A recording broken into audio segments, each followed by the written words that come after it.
Welcome to the Speed Bag on the Water Cycle. Speed Bag is a game that we play to help us have fun reviewing and learning vocabulary. Remember, you're going to need a half a sheet of paper. You can either fold a paper in half or you can cut it if you have scissors and permission from your parents. My piece of paper is going to be represented by this rectangle on my screen. Remember that when I'm writing with a stylus on a touch screen, so my writing will not come out as neatly as I would like. Please make sure that you're writing neatly on your paper so that you can use it to study and play the game well. So with the water cycle, we're going to start with water and land on Earth. You're going to start by drawing little water waves on the bottom of your screen for about 2/3 of the paper. Then I'm going to create a hill. Notice that there's no gap between my water and the hill. That's because water does come right up to land, either at rivers, lakes, or oceans. There's beaches or marshes or something that connects it to the land. There's not just a void there. Also remember, if anything I say is too fast or you need to go and practice how to draw it again, this is a video, so you can stop and pause and rewind whenever you want. So now that we have our liquid water and our land, we need to remember the most important part of the water cycle is not just the ocean, but also the sun, which drives the water cycle. So we're going to draw in the corner sun, and we're going to label it sun. And it has some happy little sun rays coming off of it. But it also has some longer rays, reaching almost all the way down to the water. There are straight lines with arrowheads on the bottom, and they're pointing right at our liquid water. Now this liquid water could be in a river, a pond, a stream, a puddle, or the ocean. We're just focusing on the water cycle, not any particular body of water. I'm going to label my arrows coming down from the sun as heat energy.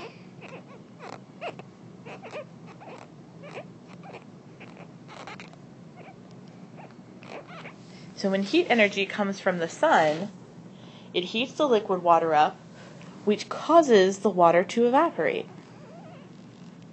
And I'm going to show that by drawing wavy lines coming up from the liquid water towards the sky. Notice in both cases I drew 3 sets of lines. I thought that was easiest so that we didn't have to worry about remembering different numbers. 3 sets of straight arrows for heat energy and 3 wavy arrows for evaporation. I'm going to write evaporation a little farther away from the line so I can write the definition as well. Evaporation is changing from a liquid to a gas. So when the water vapor is in the air, it's invisible. We can't see it. Sometimes we can feel it if the humidity is high, and humidity is actually the measurement of how much water vapor is in the air. Now, the atmosphere that's close to us, the layer is called the troposphere, and at the bottom of the troposphere it's the warmest, and as you go up through the layer of the atmosphere it gets colder. So as this evaporated gas, water vapor, goes up into the air, it will cool down and it will condense into clouds. Depending on where the condensing happens, it will either be water droplets or actual ice crystals. So I'm going to draw a nice fluffy cloud, and I'm going to write condensation.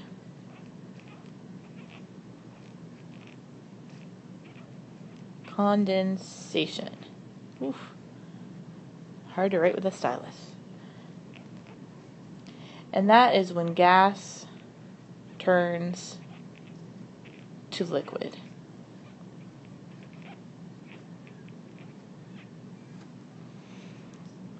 Then I'm going to draw another fluffy cloud and a third fluffy cloud right over the land. This cloud has been in the sky for a while. It's had a lot of water droplets form in it. It's become very saturated with water and is now going to precipitate.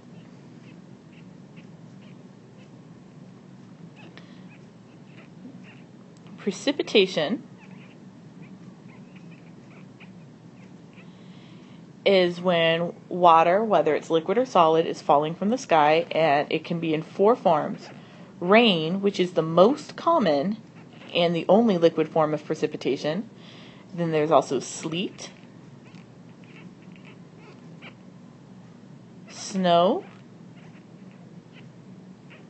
and hail, which are all solid precipitations, which we don't get very much of in Florida. In Florida, we pretty much get rain. There are a few cases here and there where we have snow and hail, but mostly we get rain.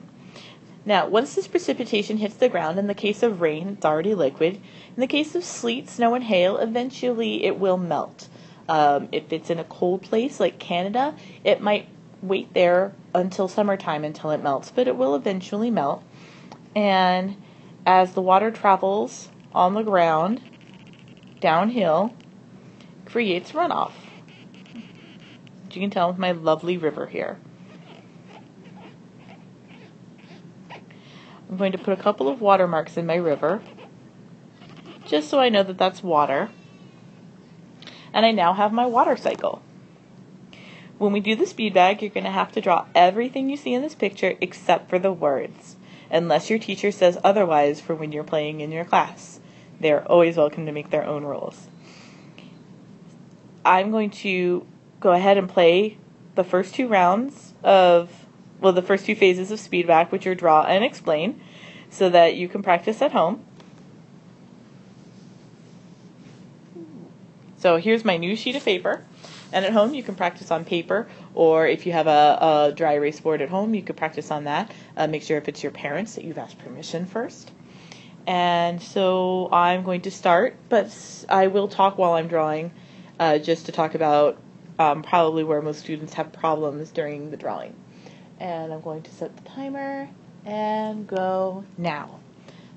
Draw my sun, but I don't have any land or water yet, so I'm going to draw my water about 2/3 across, connect it to my hill. Now I can draw my arrows, and I need 3 straight long arrows for heat energy, and 3 wavy arrows for evaporation.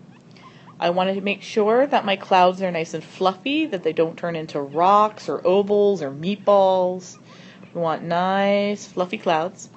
And precipitation, I need to have more than 8 drops. And I need a river with water drops in it. And that took me about 40 seconds. You can probably practice and get faster than I am. And looking at it, I would say this is a pretty good speed bag. I think I would let it pass. The river could be a little bit better, but it's not too bad. Now I need to explain to my partner, because it's draw, explain, then erase. So the sun puts heat energy down on liquid water. The heat heats the liquid up. The liquid goes through evaporation, which is liquids changing from a heat into a gas.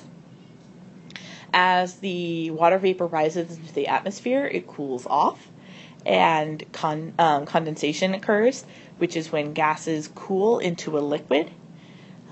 After a while, the clouds get so full they can't hold the precipitation inside of them anymore, and it falls down to the earth as rain, snow, sleet, and hail. Rain is the most common, and it's also liquid, whereas snow, sleet, and hail are solid.